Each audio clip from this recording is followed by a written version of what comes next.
What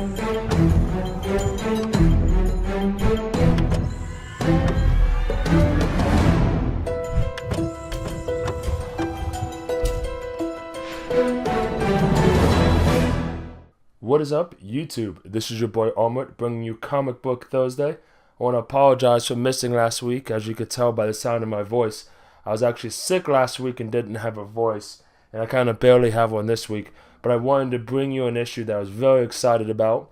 So this is Marvel's 100th anniversary, and they're putting out one of these issues for every single one of the main characters. You know, Spider-Man's going to have one, Fantastic Four's going to have one, Guardians of the Galaxy is going to have one. And I kind of wanted to pick up the Fantastic Four one just because Fantastic Four has always meant a lot to me. When I was a kid, Fantastic Four was my favorite comic book. And then kind of over the years, I kind of fell out of touch with them, especially when they started getting into the multi-dimensional and a lot of time travel stuff. So I thought for a piece of nostalgia for myself, I'd go and I'd pick up this one, the 100th anniversary and the reboot, which is the new issue number 1. So at the beginning of the issue, which I kind of liked, it explains what happened 15 years ago, in which, Victor Von Doom, Reed Richards, the Sun, and the Human Torch get sucked into a time vortex.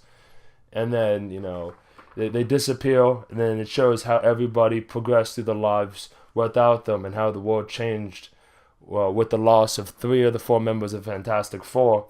And then it goes on to show the grandkids and the nieces and nephews of the members, which I thought was kind of cool.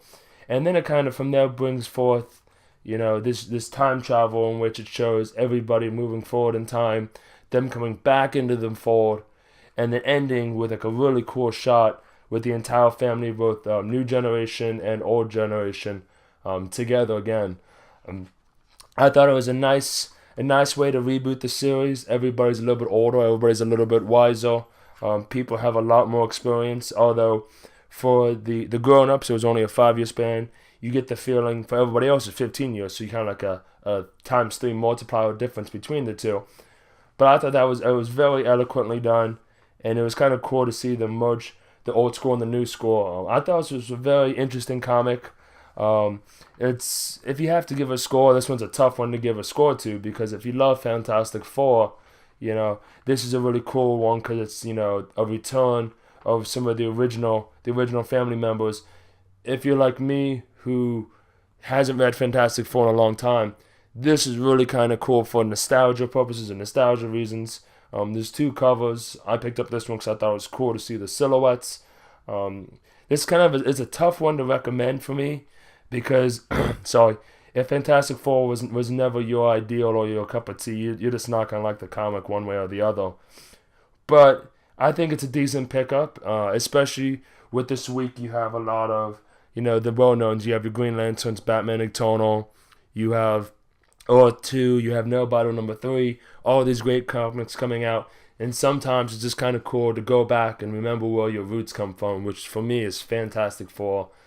So kudos to you, Marvel, for putting this out and for putting out a bunch of special issues for your 100th anniversary, and congratulations to you guys. And for this one, Fantastic Four fans, nostalgia buy, potentially maybe for one day some sort of value, which I don't really hold comics to. For everybody else, it's a pass. But that's my time this week. Sorry again for my voice. I'm sick. I'm trying to get over it. I'm trying to bring you some quality stuff. But as always, thank you guys for all your support, and have a good day.